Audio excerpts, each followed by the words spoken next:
Hello दोस्तों, नमस्कार। Stock up down channel में आपका स्वागत है। आइए देखते हैं महत्वपूर्ण अपडेट्स।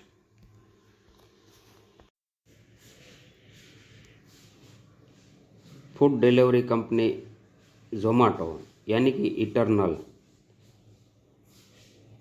जोमाटो ने फेस्टिव सीजन की बढ़ती मांग के बीच अपने यूजर्स को बड़ा झटका दिया है। कंपनी ने अपनी प्लेटफॉर्म फीस में 20% की बढ़ोतरी की है। कंपनी ने प्रति ऑर्डर फीस 10 रुपये से बढ़ाकर 12 रुपये कर दी है, यानी कि 20% का इजाफा किया है। जोमाटो, जो कि इंटरनल लिमिटेड का हिस्सा है, ने यह बढ़ोतरी उन सभी शहरों में लागू की है जहां वह काम करती है। JSW cement limited JSW cement limited ने आज 30 जून 2025 को समाप्त पहली तिमाही Q1 FY26 के नतीजे जारी कर दिए हैं। जून तिमाही के दौरान कंपनी के घाटे में भारी बढ़ोतरी हुई है। इस दौरान आय में ग्रोथ देखने को मिली है, हालांकि मार्जिन में भी सुधार देखने को मिला है। कंपनी की आय Q1 FY26 में फाइनेंशियल 26 में 8% बढ़कर 1560 करोड़ रुपये हो गई है, जो पिछले साल FY25 में 1447 करोड़ रुपये थी। कामकाजी मुनाफा यानी कि EBITDA में 39% की जोरदार उछाल आई और यह 3022.7 करोड़ रुपये पर रहा।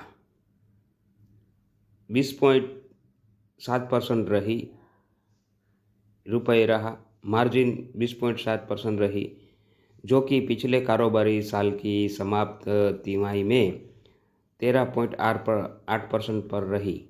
इस दौरान कंपनी का घाटा 15 करोड़ रुपए के मुकाबले 1365.2 करोड़ रुपए पर पहुंच चुका है।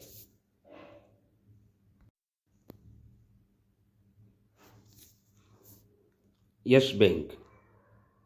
भारतीय प्रतिस्पर्धा आयोग CCI ने Sumitomo Mitsui banking corporation SMBC को यस बैंक लिमिटेड में अपनी हिस्सेदारी और वोटिंग राइट्स बढ़ाने की अनुमति दे दी है। यह कदम जापानी बैंक की भारत में मौजूदगी को और मजबूत करेगा। RBI से पहले ही मिली थी हरी झंडी। यस बैंक में 23 अगस्त को जानकारी दी थी कि भारतीय रिजर्व बैंक RBI ने SMBC को अपनी हिस्सेदारी 24.99% तक बढ़ाने को मंजूरी दे दी है। फिलहाल SMBC के पास यस बैंक में 20% हिस्सेदारी है, जिसे मई 2025 में सेकेंडरी परचेज के जरिए खरीदा गया था।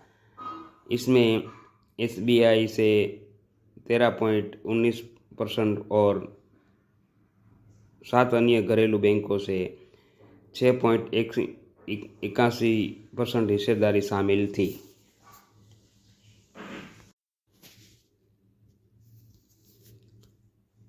ट्रंप टैरिफ से नहीं डरेगा बाजार, निवेशकों की टेंशन हुई दूर। खुद विदेशी ब्रोकरेज ने जारी की ये गुड न्यूज़। आइए देखते हैं रिपोर्ट।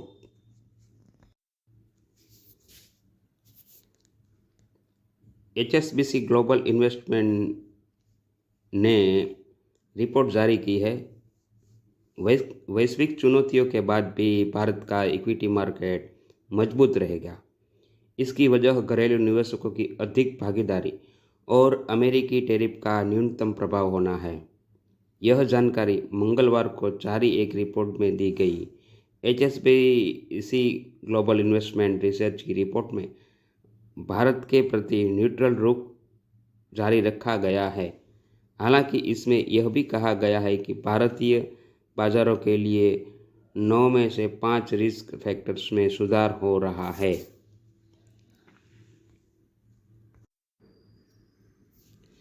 रिसर्च फर्म ने आगे कहा, टैरिफ से मार्केट ड्रिल नहीं होगा क्योंकि इसका लिस्टेड कंपनियों की आय पर सीधा प्रभाव बहुत कम है। रिपोर्ट में बताया गया कि BSE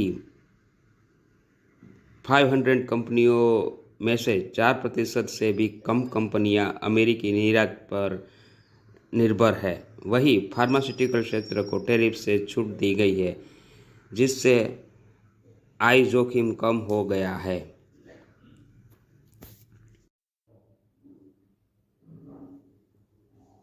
GST rate cut, drone कंपनियों के लिए बड़ी राहत की खबर सामने आ रही है।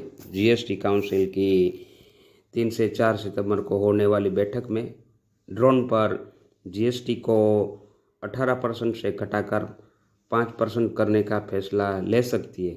अगर ऐसा होता है तो ड्रोन सेक्टर को ज़बरदस्त बढ़ावा मिलेगा और इससे जुड़ी कंपनियों के शेयरों में तेज़ी देखने को मिल सकती है।